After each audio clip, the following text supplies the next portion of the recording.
जय मसीह। आज तपाईहरुको बीचमा मैले कुरा गर्न खोजिराखेको खण्ड आजको वचनको खण्ड फिलिपीको पुस्तक 1 अध्यायको 15 देखि 18 सम्म छ। हामीले केही समय अगाडिदेखि फिलिपीको पुस्तक अध्ययन गरिराखेका छौं अनि हामीलाई यहाँबाट थुप्रै कुराहरू पावलले फिलिपीलाई लेखेको पत्रबाट हामीहरूलाई परमेश्वरको वचनको कुराहरूको ज्ञान, पावलको मिनिस्ट्री अनि पावलको सेवकाई को ज्ञानहरू भइराखेको छ। विशेष गरी आज फिलिपीको पुस्तक 1 अध्यायको 15 देखि तल 18 सम्म यसरी लेखेको छ। कसैले साँच्चै डाहा र सेखीले तर अरूहरूले सद्भावले ख्रीष्टलाई प्रचार गर्दछन्। सुसमाचारको सुरक्षाको निम्ति म यहाँ छु भन्ने जान्नेहरूले यो काम प्रेमले गर्दछन्, तर सेखी गर्नेहरूले चाहिँ मलाई कैदमा कष्ट थपिदिने विचार गरेर शुद्ध मनले होइन तर स्वार्थको भावनाले ख्रीष्टको प्रचार गर्दछन्। जे होस्, मूल कुरा यही हो, हर किसिमले चाहे बहानामा चाहे सत्यतामा ख्रीष्टको प्रचार गरियोस् र यसमा नै म रमाउँदछु। मानिसहरू पावलसँग जोडिएका छन्। पावलकोसँग जोडिएका मानिसहरूको आज अवस्थाको बारेमा, कस्ता खालका मानिसहरू पावलसँग जोडिराखेका थिए, पावलको कुरासँग सम्बन्धित मानिसहरूको बारेमा आज कुरा गरिराखेको छ पावलले। प्राय हामी देख्दछौँ विशेष गरी ख्रीष्टको सन्देश सुनाउँदै गरेको, परमेश्वरको राज्यमा काम गरिराखेको, परमेश्वरको वचनको विरुद्धमा हिँड्ने अन्य मानिसहरू जसले चाहिँ विभिन्न आइडल पूजा गर्छन् होला अथवा ख्रीष्टलाई विश्वास गर्दैनन्, अन्य जाति अन्य मानिसहरूले जो विश्वासीका कुराहरूसँग परिचित छैनन् अथवा उनीहरू बाहिर छन्, बाहिर भएका मानिसहरूले मण्डलीका विश्वासीहरूलाई एउटा अप्ठ्यारो पार्नु, उनीहरूको विरुद्धमा नराम्रो कुराहरू भन्नु अनि उनीहरूको विरुद्धमा दुःख दिने नियतले कामहरू गर्ने, त्यो भइराखेको हुन्छ। तर दुःख लाग्दो कुरो कतिचोटि यस्तो अवस्था पनि पावलले यहाँ महसुस गरिराखेको छ, जो चाहिँ बाहिरकाहरू होइनन्, जो चाहिँ अन्य जातिहरू होइनन्, जो चाहिँ अन्य ठाउँका मानिसहरू पनि होइनन्, तर ती मानिसहरू जो चाहिँ मण्डलीकै मानिसहरू हुन्, क्रिस्चियन मानिसहरू नै हुन्, जसले ख्रीष्टकै प्रचार गर्छन्। ख्रीष्टकै प्रचार गर्ने मण्डलीमा आएकाहरू, ख्रीष्टलाई विश्वास गरेकाहरू, क्रिस्चियनहरूकै बीचमा पनि दुई खालका मानिसहरूको बारेमा आज यहाँ प्रचार पावलले कुरा गरिराखेको छ। दुई खालका मानिसहरू आज हामी पनि देख्न सक्दछौँ। मण्डलीमै आएकाहरू, ख्रीष्टकै वचनहरूलाई प्रचार गरिराखेकाहरू, हैन, येशूलाई विश्वास गरेकाहरू, क्रिस्चियन भनेर आफूलाई दाबी गरिराखेकाहरूमा पनि दुई खालका मानिसहरू पावलले यहाँनिर देखिराखेको छ, पावलको अनुभवमा छ। र यहाँ लेखेको छ, कसैले चाहिँ साँच्चै डाहा र सेखीद्वारा ख्रीष्टको प्रचार गर्छन्। ख्रीष्टकै प्रचार गरेको, येशूकै प्रचार गरेको, तर त्यो प्रचारमा चाहिँ उनीहरूमा त्यो डाहा र त्यो सेखी छ। डाहा र सेखीको विचार लिएर ख्रीष्टको नाम लिइराखेकाहरू ख्रीष्टकै प्रचार गर्छन्। अनि अर्कोहरू पनि छन् यहाँनिर, जो चाहिँ के छन् भन्दाखेरि सद्भावले ख्रीष्टलाई प्रचार गर्दछन्। उनीहरूले चाहिँ एउटा भावनाद्वारा, सद्भावद्वारा ख्रीष्टको प्रचार गर्दछन्। अनि दुई खालका मानिसहरू यहाँनिर छन्। एउटा चाहिँ पावललाई प्रति असल विचार राखेर, एउटा असल इच्छा राखेर ख्रीष्टको प्रचार गर्नेहरू, र अर्का खालका मानिसहरू छन् जो चाहिँ डाहा, ईर्ष्या र एउटा सेखीको भावना लिएर पनि प्रचारमा लागिराखेकाहरू। अनि आज हामी देख्दछौँ मण्डलीभित्र पनि पावलकै अवस्था हेर्दा पावलसँग पनि सेखी गर्नेहरू, पावललाई पनि डाहा गर्नेहरू, पावललाई परमेश्वरले अचम्म प्रकारका परमेश्वरका ती वरदानहरूले, ती अद्भुत क्षमताले परमेश्वरले प्रयोग गरिराख्नु भएको थियो। पावलको जीवनद्वारा सुसमाचार, ख्रीष्टको नाम एकदमै शक्तिशालीसँग फैलिराखेको थियो। अनि यो कुराप्रति कति त्यहाँ मानिसहरू थिए जो चाहिँ त्यस कुराहरूमा डाहा गर्थे, त्यस कुरामा जेलस गर्थे, त्यो कुराहरूमा ईर्ष्या गर्ने मानिसहरू पनि त्यहाँनिर पावलले भोगिरहेको थियो। त्यसपछि रोममै भएका त्यस्ता मानिसहरू जसले आफूलाई विश्वासी भनिकन दाबी गर्थे, तर उनीहरूको जीवनशैली चाहिँ सेखी र डाहाद्वारा भरिएको थियो। अनि ती सेखी र ती डाहा गर्ने मानिसहरूले चाहिँ को एउटा भित्रको उनीहरूको आशय र उनीहरूको नियत चाहिँ के थियो भने यहाँ पावलले लेख्छ विशेष गरी 17 मा कि यिनीहरूले चाहिँ मलाई जो म अहिले कैदमा छु र मलाई कैदमा कष्ट थपिदिनलाई, मलाई कैदमा दुःख दिनको लागि र मलाई चित्त दुखाउनको लागि उनीहरूले काम गरिराखेका छन्। आज कति अगुवा, कति पास्टरहरूको चित्त दुखाउनको लागि, उसलाई बदनाम गर्नको लागि, उसको एउटा प्रचारमा एक प्रकारले भनौँ आलोचनात्मक हिसाबले उसको बारेमा नराम्रो कुरा फैलाउनको लागि पनि मानिसहरूले ख्रीष्टकै नाम लिएर पनि त्यहाँनिर अगाडि बढिराखेको छ। र यहाँनिर चाहिँ पावललाई कैदमा दुःख दिनको लागि, पावललाई कैदमा अझै अप्ठ्यारो पर्नको लागि र यी मानिसहरूले प्रचार गरिराखेको ख्रीष्टको सन्देश चाहिँ यहाँ लेखेको छ कि शुद्ध मनले होइन।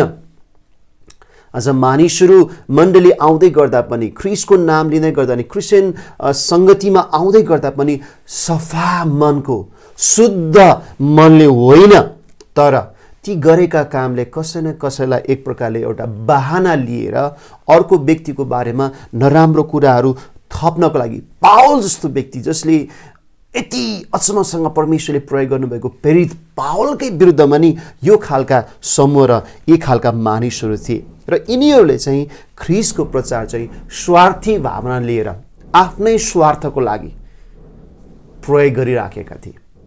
उनीहरूको ख्रीष्ट प्रचार गर्नुको नियत चाहिँ आफ्नो स्वार्थ थियो। उनीहरू विश्वासमा सहभागी भएका कुराहरू चाहिँ उनीहरूको आफ्नो स्वार्थको लागि थियो। अनि त्यो स्वार्थ चाहिँ उनीहरूको लागि अगाडि आइरहेको थिए। त्यो खालका मानिसहरू थिए। अनि तपाईँ विचार गर्नु, कहिलेकाहीँ हामी भन्ने गर्छौँ हाम्रो मण्डली चाहिँ सुरुको मण्डली जस्तै होस् भनेर। सुरुका बेलामा जब मण्डलीहरू सुरु भएका थिए र अहिले जुन हामीले कुरा हेरिराखेको छ यो सुरुकै मण्डली हो। कोरिन्थीको मण्डली विचार गरौँ, गलातीको मण्डली विचार गरौँ, सुरुका समयमा अरू पनि हामीले कतिचोटि एउटा आदर्श प्रकारले केही कुरा सोचिराख्छौँ, तर होइन। त्यो बेलामा पनि त्यहाँनिर चाहिँ सेखी, डाहा, झैझगडा, स्वार्थी कुराहरू त्यहाँ थिए। त्यो भइराखेकै हुँदछ, किनभने शैतानले जहिले पनि, दुष्टले त्यो कुराहरूमा एट्याक गरेर त्यसमा प्रयोग गरिराखेको छ। र अर्का खालका मानिसहरू पनि छन्। दुई खालका मानिस मैले भने, एउटा चाहिँ डाहा, सेखी, झैझगडा अनि आलोचनात्मक हिसाबले पावललाई अझै चित्त दुखाउने, पावललाई अझै कैदमा अझै कष्ट पार्ने, पावललाई इरिटेसन गर्ने खालका मानिसहरू त्यहाँनिर थिए भने अर्का खालका मानिसहरू पनि थिए जसले चाहिँ सद्भावद्वारा, असल इच्छाद्वारा ख्रीष्टको प्रचार गर्दथे। र ती मानिसहरू जसले चाहिँ सद्भाव र असल कुराले ख्रीष्टको प्रचार गर्दथे उनीहरूले चाहिँ पावल अहिले जेलखानमा छन्, पावल अहिले जेलमा भइराखेको छ र पावल जेलमा भइराखेको, त्यो कैदमा परिराखेको, त्यो नजरबन्दमा परिराखेको चाहिँ पावलको आफ्नै कारणले होइन, तर सुसमाचारको खातिर, सुसमाचारको सुरक्षाको खातिर, सुसमाचारको जुन दाबी गरेको कारणले गर्दा, सुसमाचार प्रचार गरेको कारणले गर्दा पावल अहिले जेलमा छन् भन्ने उनीहरूलाई त्यो लाग्दथ्यो र उनीहरूले त्यो प्रेममा प्रचार गरिराखेका थिए।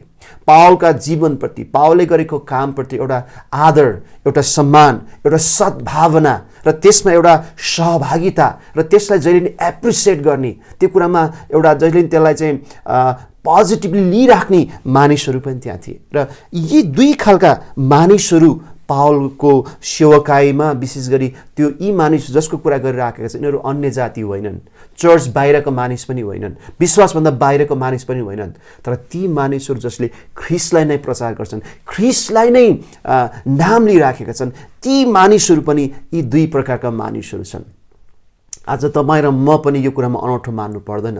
जब तपाईँ र म सेवकाईमा हुँदछौँ, मण्डलीमा जाँदछौँ, चर्चमा जाँदछौँ अनि हामी यसमा एकदमै आश्चर्यचकित भएर यस्तो किन भयो, यो कसरी आइलाग्यो भन्ने कुरा होइन, किनकि विश्वासमा भएकाहरू पनि, विश्वासभित्र आएकाहरू पनि यी दुई खालका प्रवृत्ति, ती खालका मानिसहरू तपाईँ र मैले देख्न सक्दछौँ।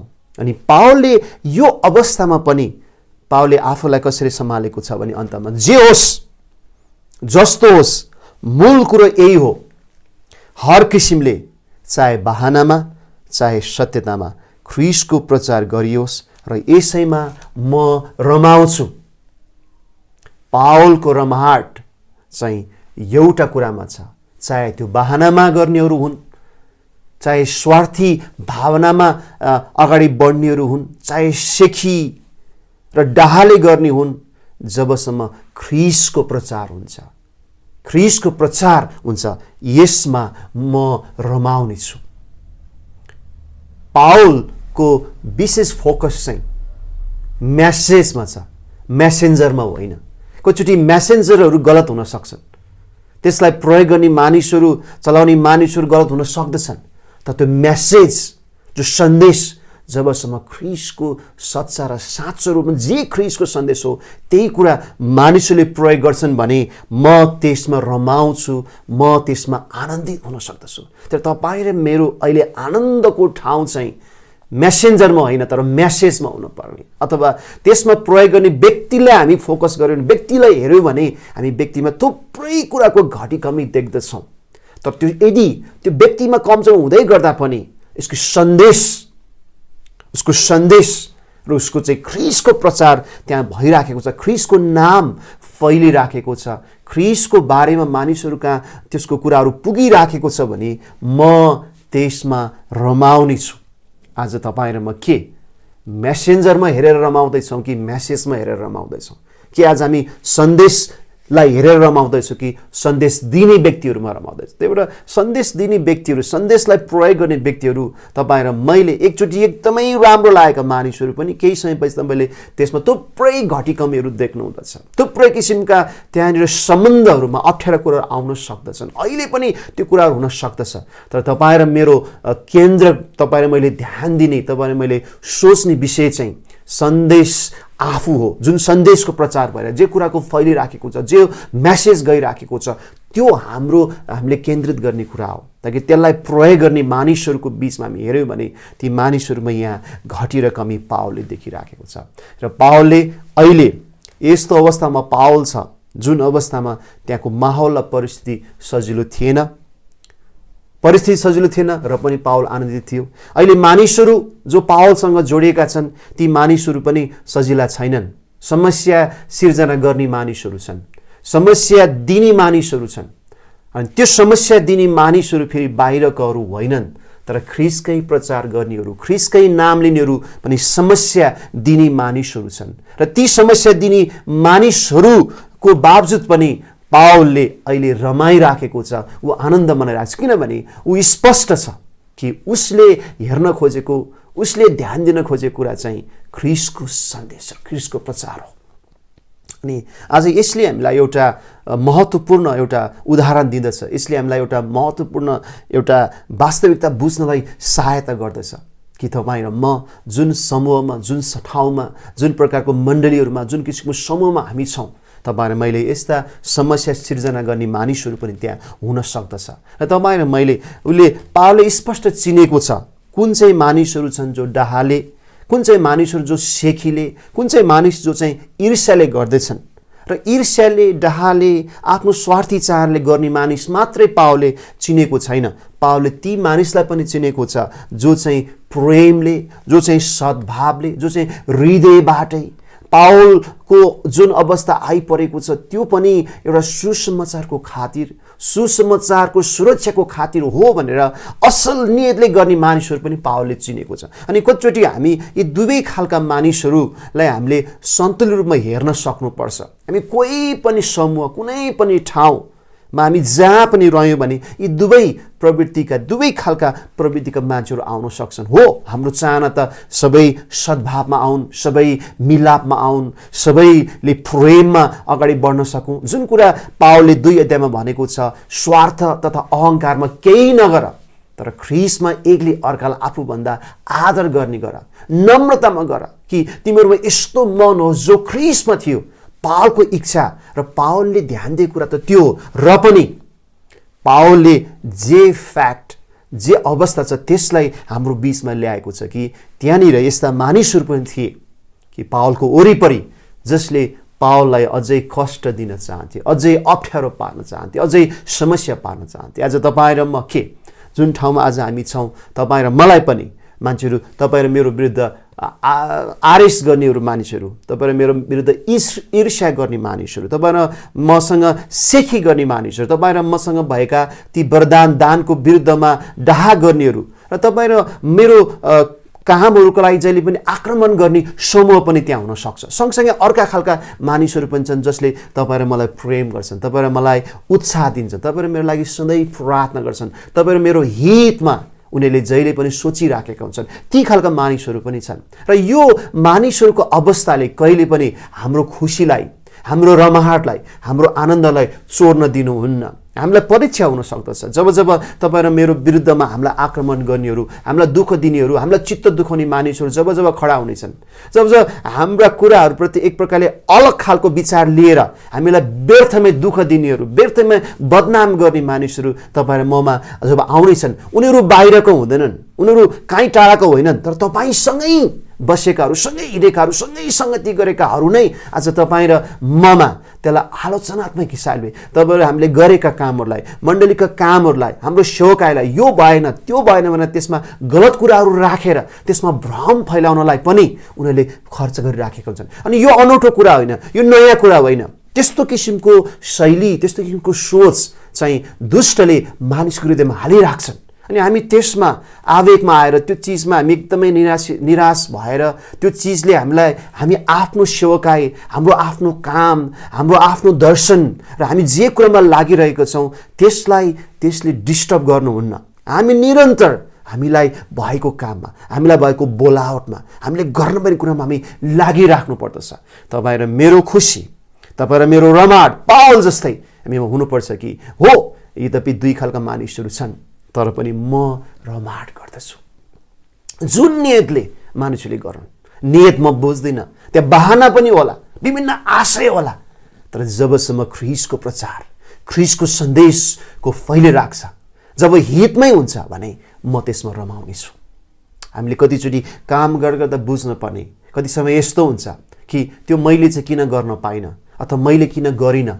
हामी बुझ्नुपर्छ, मैले गरे पनि नगरे पनि यदि असल काम कसैले गरिराखेको छ, मैले त्यसमा हात नहाल्दा पनि राम्रो काम भइराखेको छ भने त्यसमा हामी आनन्द मनाउनुपर्छ, त्यसमा हामी रमाट हुनुपर्छ। मनै त्यसको प्लेयर बन्नु पर्दैन। यदि त्यो काम असल भइराखेको छ, राम्रो हुन आइराखेको छ भने, मैले गरे पनि जसले गरे पनि असल कुरा भइराखेको छ भने त्यसमा हामीले खुसी मनाउन सक्नुपर्दछ। र आज तपाईँ र मलाई पावलको यो वचनबाट उत्साह मिलेको होस् कि मैले भने तपाईँ र म जुन सेवकार जुन अवस्थामा छौँ कि परिस्थिति पनि कतिचोटि हामीहरूको विरोधमा आइपर्ने घटनाहरू आउन सक्छन्। अनि परिस्थिति मात्र होइन, मानिसहरू पनि त्यस्तो प्रकारका मानिसहरू तपाईँ र मसँग ठोकिन सक्दछन्। तर आज हामी स्पष्ट हुनुपर्छ कि ख्रीष्टमा हामी ख्रीष्टको प्रचार, ख्रीष्टको सन्देश, असल कुरामा हामी फोकस भएर त्यो हाम्रो विरोध र अप्ठ्यारो, हाम्रो आलोचना, हामीलाई डाहा गर्ने, हामीलाई जेलस गर्ने ती कुराहरूको बावजुद पनि आज तपाईँ र म रमाउन सकौँ र तपाईँ र मेरो रमाहट र आनन्दलाई खराब मानिसहरूले कहिले पनि खोज्न नसकेको होस्। तपाईँ र मेरो आनन्द अझै बढ्दै जान सकेको होस्। तपाईँलाई प्रभुले धेरै आशीष दिनुभएको होस्। आउनुहोस् हामी प्रार्थना गरौँ। प्रभु, हामी धन्यवाद दिँदछौँ हाम्रो परिस्थितिहरूमा कतिचोटि पावलले जस्तै अप्ठ्यारो परिस्थिति आउँदछन्, परिस्थिति मात्र होइनन्, खराब मानिसहरूको नि हामीले सामना गर्नुपर्दछ। सँगसँगै असल मानिसहरू पनि जो प्रेम, जो श्रद्धा र सद्भावले हामीसँग जोडिराखेका हुँदछन्। प्रभु येशू, चाहे जस्तै किसिमका मानिसहरू हुन् प्रभु, ती मानिसहरूको बिचमा नि जबसम्म तपाईँको प्रचार हुन्छ हामी त्यसमा रमाउनलाई प्रभु हामीलाई सहायता गर्नुहोस्। परमेश्वर पिता, तपाईँको प्रेम, प्रभु यीशु ख्रीष्टको अनुग्रह, पवित्र आत्माको सङ्गति र सहभागिता हामीहरूसँग रहेको होस्। येशूको नाममा आमेन। जय मसीह।